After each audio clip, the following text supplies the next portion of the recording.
Hello, everyone. Today we're going to talk a little bit about the future of data warehousing and how Google Cloud allows you to get to the future sooner rather than later.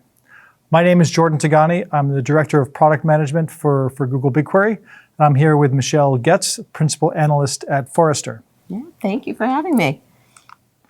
So data has always been mission critical, and it's always really been a differentiator. If you were a navigator, if you had better maps, that was going to enable you to be more successful. If you're a researcher, if you have better data, you're running better studies, that's going to enable you to be more successful. However, nowadays, the scale of data is so large that it's really changing the game. Success is often not about whether you have the right data. It's being able to understand the data that you already have. And so from that perspective, we constantly or used to constantly hear the term big data, and it felt like such a cliche. But the reality is that, data is what kills the blind spots of our business. It gives us the ability to really see what's happening in the market, see what's happening with our customers, and see what's happening within our business itself. And so what organizations are really starting to do is think about, how do we take advantage of all of this data?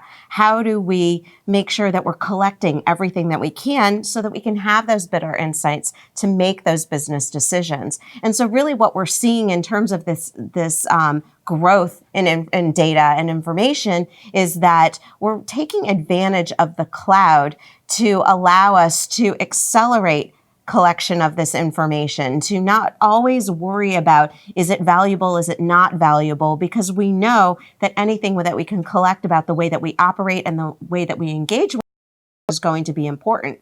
So between 2017 and 2019, we went from 37% of our structured data was in the cloud to 45% of our structured data is moving to the cloud. And that's not even just from a structured data perspective. We're also seeing that same sort of growth when it comes to semi-structured or content and digital assets.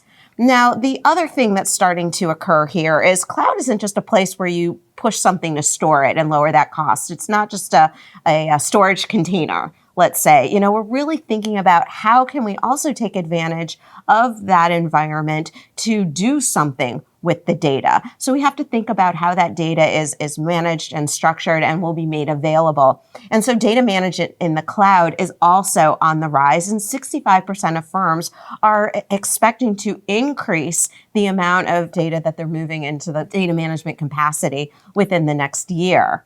And then lastly, the ability to activate that data, to get those insights, to move to better decisions, and take advantages of the scale and the agility that newer technology can lend itself to. The modern data warehouse is also becoming increasingly attractive. And so from this perspective, 60% of organizations are really, looking to increase that use case over the next 12 months. And that's really interesting from a data perspective and a growth and a technology point of view, but it really just comes back down to why. And data and analytics professionals who typically had been in sort of the weeds of managing and sourcing information are now starting to connect the dots about, why does this matter for the business? What are their stakeholders, decision makers, and executives expecting from this information? Well, obviously, number one, we need to grow the business. So that means we need to grow our revenue. So really tying to those types of capabilities that aren't just about, how do I lower the total cost of ownership about data, but how do I go offensive and really get better advantages for the organization with the outcome of more revenue. And to do that, we recognize that we have to engage with our customers better, create better customer experiences, have affinities to brand where they're coming back repeatedly because we're giving them what they want. And in order to do that, that information has to support the products and services that we deliver. Those products and services can't be stagnant. They have to maintain the pace of where the preferences and needs of our customers are going. evolving. And that means we're also using the data, looking at that interaction between customer experience and how they value our company, how they evaluate products and services, and continuously innovate, not being stagnant in what we deliver, but looking at new product and service opportunities and looking at ways that we can advance and evolve our products and services. And then lastly, it's really about speed. Does data and insight make us faster to meet those needs? Or are we sitting back and letting those insights kind of devalue over time and perish and impact our business? So really what data has to do is keep pace, and insights need to keep pace with what's going on to move forward quickly. Thanks. So I think we've sort of established that there's a data growth and a data problem, but how does this impact customers? Well, for senior leaders in an organization, they're noticing that that as data is growing and as data needs are growing, those are increasing faster than budgets are increasing. So people are getting pushed to be do things more efficiently, and stuff is starting to break. Data ends up being scattered in silos, and one of the key things that data can allow you to do is you get additional value when you try to merge that data together. And finally, there's security implications of moving to the cloud and trying to join data from these additional platforms. I think customers are also hindered by the legacy data platforms that they're using. As the scale has increased, they're starting to melt down. They just can't handle exponential growth given their existing architectures. The operational overhead is increasing faster than people are willing to handle, and they're being sort of left behind by sort of new types of analytics that may not be possible in their current data processing paradigm. And finally, they may be stuck with kind of the traditional data warehousing use case of taking yesterday's data, processing it in reports, and handling it the next day, because it means that it's much harder to react to things that are changing in real time. So one of the things we like to say at Google is that data warehousing is not a use case. So the real use case is being able to make data-driven decisions. You want to make good decisions with good data, and you want to make those quickly. And so to make those decisions, you have to put data warehousing in context of not only the general use cases where data is going to provide value, but the future of the way that we're going to run our business. We're really starting to transform ourselves in the way that we work. What is the employee experience? How do people do their jobs? How do you source talent and skill sets? There's also this influence in our ability to take advantage of data in new ways and instrument it for new use cases that are going to occur, whether those are analytic or operational types of examples. And so data ops is emerging as a new competency center within the business. Obviously, it has impacts on the types of technology decisions that we're going to make and what those strategies and architectures are going to be. And then lastly, it all culminates into that intelligent business. And so this is really what we're talking about it's the future of the modern data warehouse, but it's also the future of our business. And so let's break this down a little bit. When we talk about the future of work, how is this changing and what's its relationship to the data? We are becoming much more insight driven. We're taking into account other types of information or a broader view to kill a lot of those blind sites that we had. And so we're not just operating off of a gut feel, we're trying to look at information and help us to validate some of the decisions that we're going to be making. And to be honest, some of those decisions we didn't have to make so frequently or at volume. Maybe some of that can be automated. So both from an augmentation and an automation standpoint, this is how our businesses are starting to transition to be insight driven. It makes us more collaborative because as people, we bring in different points of view, and we want to share those points of view and confirm where we want to go and how to make the right decisions. And data sits at the center of this. We're bringing in our different viewpoints anecdotally, and we're bringing in our different viewpoints from the data, the facts, and the insights themselves to share them so that you can come together and be more effective. Ultimately, it's allowing us to be much more adaptive. When you have insights at your fingertips, when data is made available to you, you don't have these lag times between what you see within the market or what you see with your customer before you know what you can move forward on. So it ties back to that insight-driven augmentation and automation capabilities, which gets you to speed. You can get to these insights faster, and you want to be able to move that business faster. And ultimately, you're thinking in terms of ecosystems. The cloud in and of itself is an ecosystem of data, which is representative of your business and the overall environment and your customers themselves. So really embrace that idea. That's where the future of work really starts to step in. Now, what did we mean by the future of data ops, and where does modern data warehousing enable this? Well, we really have to recognize that we need to develop our capabilities and keep up with the pace of our business requests and the changes that our business is trying to adapt to. So we're really investing in new development capabilities and bringing agile methodologies out of just the app dev and DevOps environment back to our data management and data engineering capabilities. And today we're seeing 60% of companies really moving towards this new paradigm to meet the demands of data and insights within the business.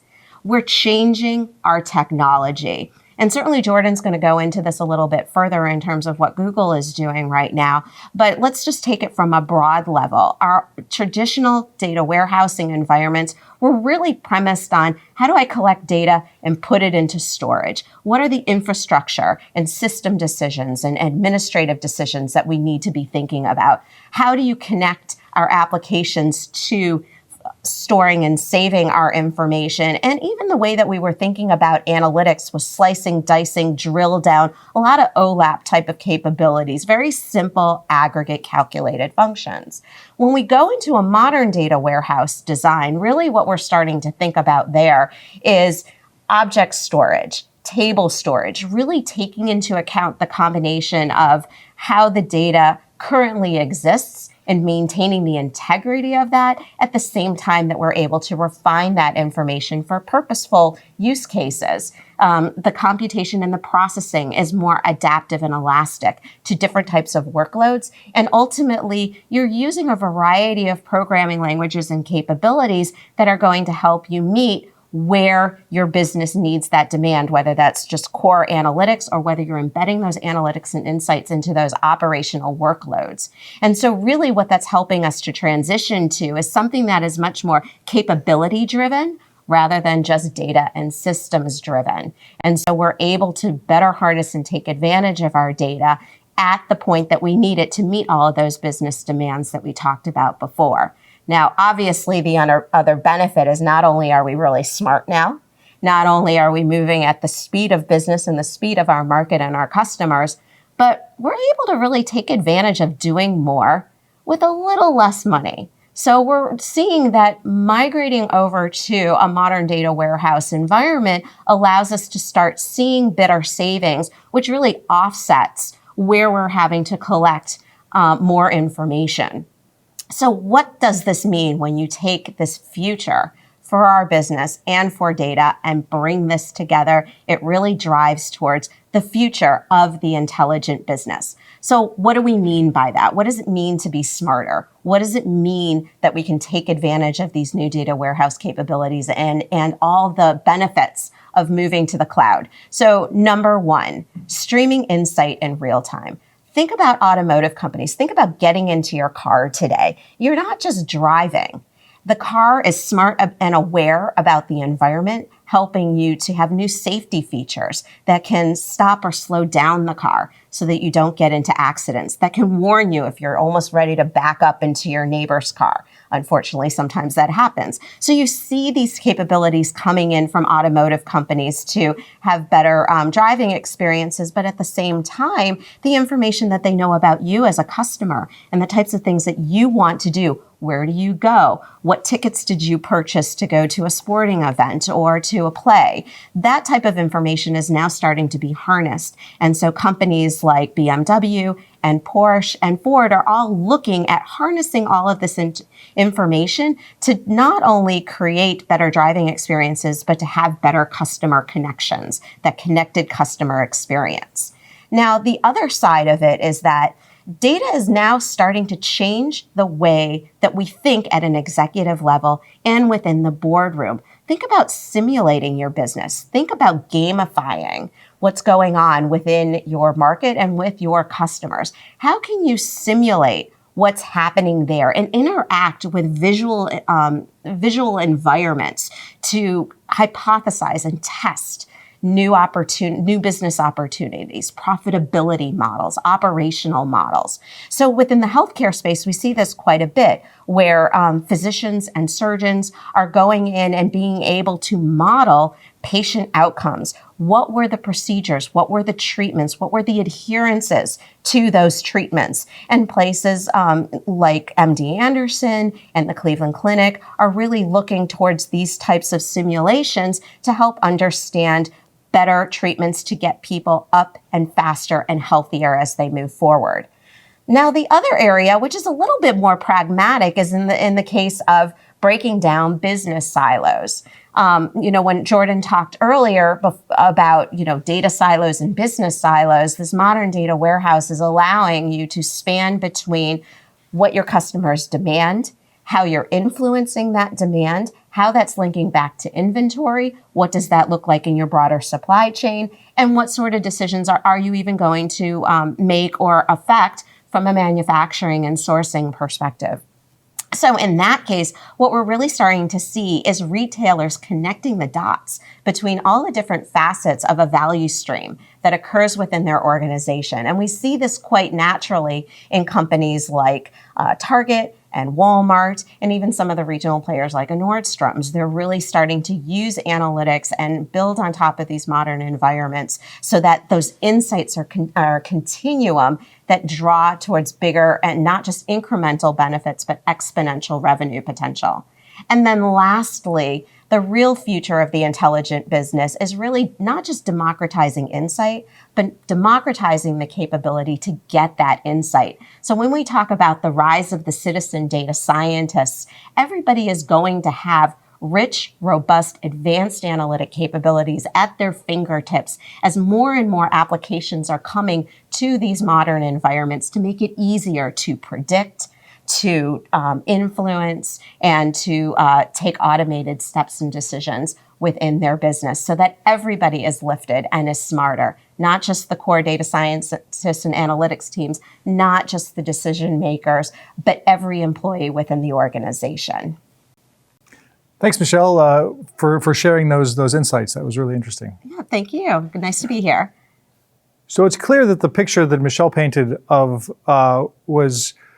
goes beyond traditional data warehousing. So how do we get there? So when you move to the cloud, a lot of additional things become possible. I mean, first, scale. The separation of storage and compute lets you scale your storage system and your compute capabilities independently to almost unlimited sizes. Second, as Michelle was describing, being able to make real-time decisions allows you to understand what's happening right now in your organization and be able to make decisions very quickly. This can be a differentiator for many businesses, such as in financial services. The ability to make faster decisions than your competitors can mean the difference between making money and losing money. Going beyond real time into the sort of the predictive space means that instead of just understanding what's happening now, you can understand what's going to happen tomorrow. What are your customers going to do? What is going to happen? And there's there's lots of compelling use cases along that area. One of the key components of this is a centralized storage system that breaks down the barriers between your data silos. Sharing data between your data lake and your data warehouse becomes possible, and you should really only have to store one copy of your data, rather than having multiple copies that you move out for doing data science, or that you move out for other data lake operations. Kind of underpinning this is sort of advanced security and trust control. So once you're in the cloud, the threat model changes. If you can move data around super quickly, you could, in theory, exfiltrate your data just as quickly. So we need additional types of security controls to manage data in the cloud, and so that we can be confident that our data is going to be used in the way that we want it to. And lastly, on this topic, there's sort of data sharing and being able to make sure that everyone in your organization who should have access to the data can get access and can get the value out of that data. So Google has a broad analytics platform that combines not just data warehousing, but a whole suite of tools to allow you to process your data, to comprehend and understand the data, to analyze the data, and then to visualize and generate reports over the data. But what we're going to focus on today is BigQuery. BigQuery is at the heart of Google's analytics platform, and it is our enterprise data warehouse. It scales up to petabytes, kind of up to petabytes for queries, and up to exabytes for storage. All your data is stored encrypted, durably, highly available. It's a fully managed system. It's serverless. We have real-time components, built-in machine learning. So many of the things that we saw on the previous slide of what does the data warehouse of the future look like, many of the things already exist in BigQuery. And I'll describe this in more detail in a little bit. But first, I want to talk about the architecture and how the architecture of BigQuery enables many of these things. So I think one of the key thing here we have a separation of storage and compute. So our BigQuery storage system can scale to exabytes, and it scales completely independently from our compute cluster, which can scale to hundreds of thousands of CPU cores. And then tying between the two, we have our distributed shuffle tier. And I think one of the key differentiators and innovations that Google maintains is the quality of our network. And the quality of the Google network is really what enables BigQuery to operate as effectively as it does. I mentioned security was super important. Google Cloud is sort of built on a number of cross-cloud security protections, such as the encryption between machines and between data centers. Anytime data is on the wire, we have the VPC service controls, which let you prevent exfiltration and limit who can access your data. We have access transparency, so that in case anytime your data is accessed, you get an audit log record. And we also have a number of certifications from around the world to enable you to use your data on our cloud. We have a lot of customers using BigQuery, and a lot of different use cases that line up to the areas that we were talking about before. So first is lower TCO. Home Depot is a big retailer that recently migrated to BigQuery. They've found that they spend a lot less using BigQuery than they did with their on-prem data warehouse, and they get a lot more value out of it. They have probably almost 2 orders of magnitude more data than they did before, because that data is providing them value.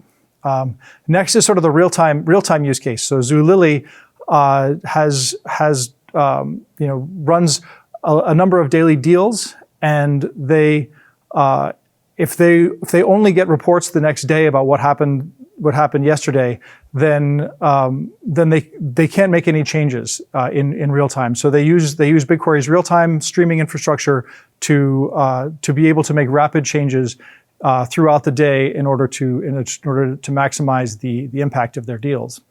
20th Century Fox is a big user of BigQuery machine learning. I'll talk about in a little bit.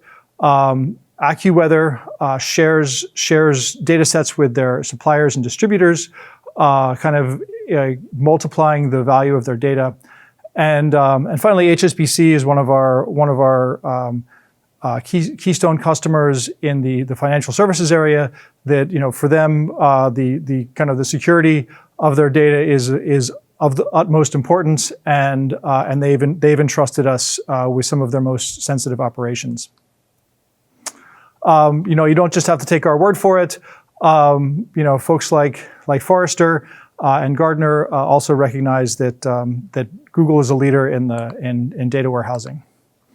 So what specifically are we doing along these lines? So I mentioned predictive analytics, and one of the keys here is making machine learning available to more audiences or larger audiences. Folks find that it's very difficult to hire data scientists and people with machine learning PhDs, and so we want to actually reduce the level of knowledge and specialized knowledge that you need to have in order to accurately make predictions. So we have BigQuery machine learning, which lets you operate, build models and make predictions directly from the database. We also have connections to AutoML tables, which you just point it at a table and it'll automatically generate a machine learning model. And then we also have strong connectors to TensorFlow. So if you do have machine learning scientists who want to build the best possible model, that you can also do that without having to unnecessarily make copies of your data or move data around. So BigQuery BQML is pretty slick. It's just a SQL query to either create models and train models or make predictions over those models. So to train a model, instead of running a create table as select as you might in a normal SQL statement, you can write create model as select, and you provide kind of a limited set a simple set of parameters to describe how you want to create that model. We have a number of models that are supported. The ones that are in general availability are logistic and linear regression and k-means clustering, but we have a number of additional ones that are in alpha, and including XGBoost, which is the one that sort of wins all the Kaggle competitions these days. So, kind of in addition to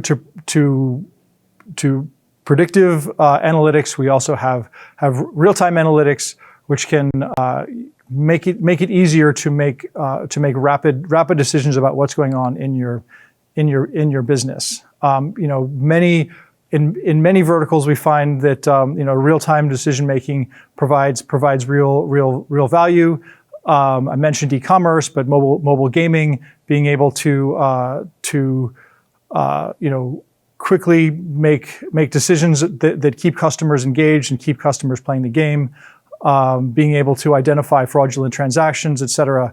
The faster you can make decisions, and you can make automated decisions, the more value you get out of it.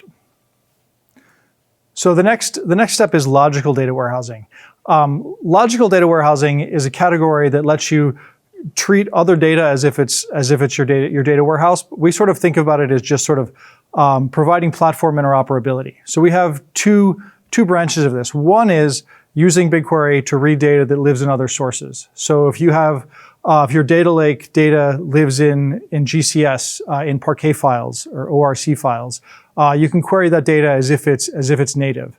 We also just launched an external query functionality, which lets you query data in Cloud SQL in order to sort of join that data and explore that data with your BigQuery data. So that's sort of one side, that's sort of pulling data into BigQuery.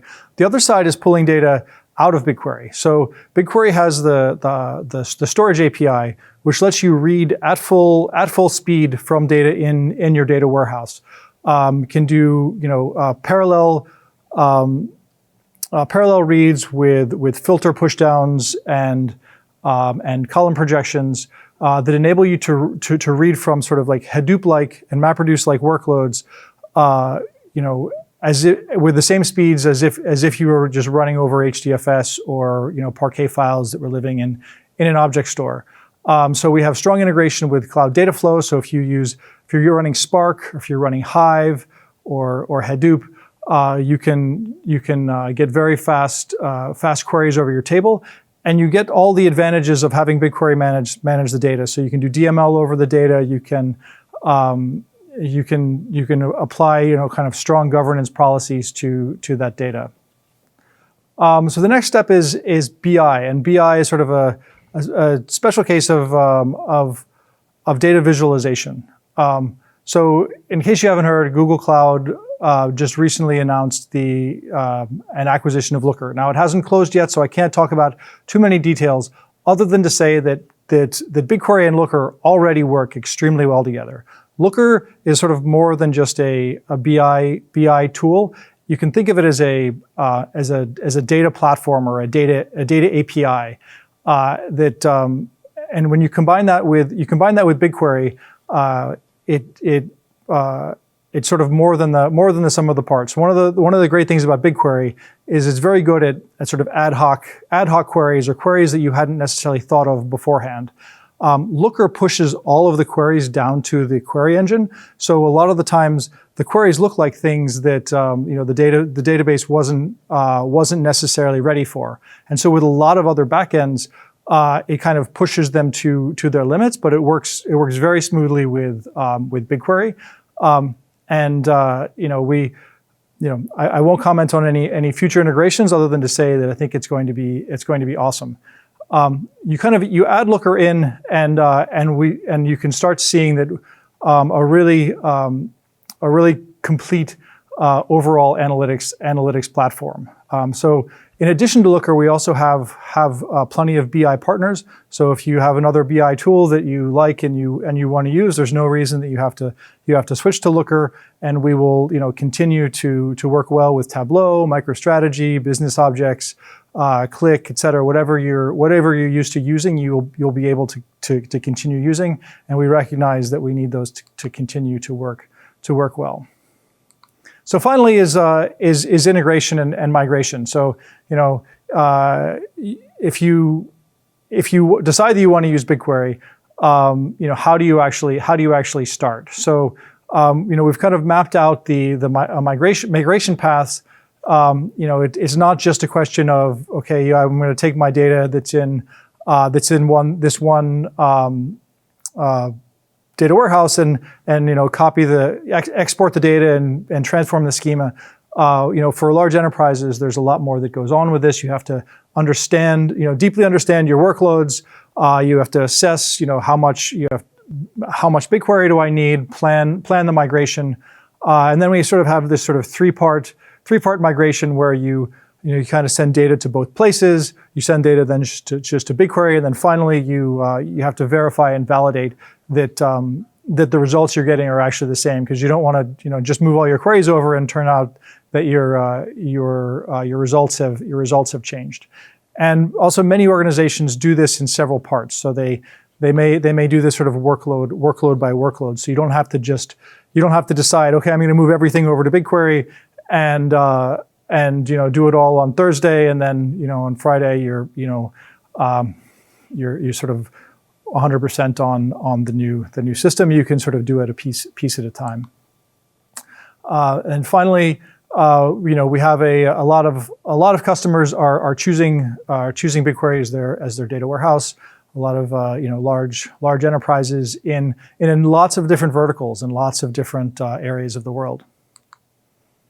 So we have some special deals for data warehouse modernization from some free consulting and planning and support, training, et cetera. So if you have a cloud account person that you're working with, ask them about this if you're interested in migrating your data warehouse. Thanks everybody, and I think we're going to have a great rest of this conference. And next up is going to be Yao Morin, the Chief Data Officer for StubHub, and she's going to be talking about her experiences with BigQuery and some of the really cool stuff they're doing over at StubHub. Thank you very much.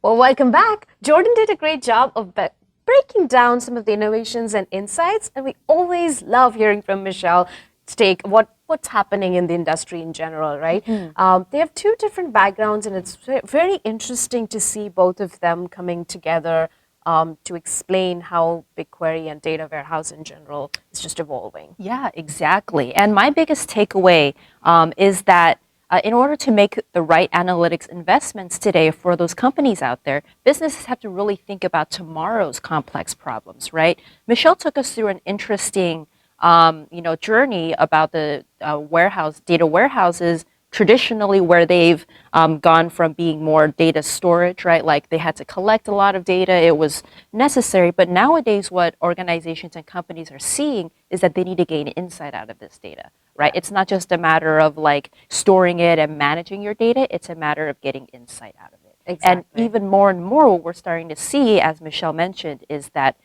companies want to get real-time insight, or like as soon as real-time as possible. And I think this is where BigQuery really shines, as Jordan mentioned, right? Yeah. As both of them mentioned, it's not just enough to analyze the data. You need to make future predictions on it, like with potential of using machine learning. So I think it's really, how BigQuery is architected and all of the, different components of BigQuery that really makes this possible. Yeah, and just having BigQuery with the compute and the storage separated out just makes it much more faster. Absolutely. And that's the key there. Yeah. So before we jump into our customer spotlight, let's point out a few more resources, right? Yeah, absolutely. So it's also important to note that under the video streams, you'll see some resources to help learn more about each session.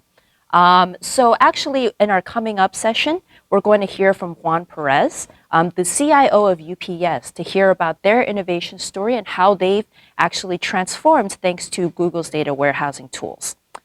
So let's go ahead and jump to StubHub.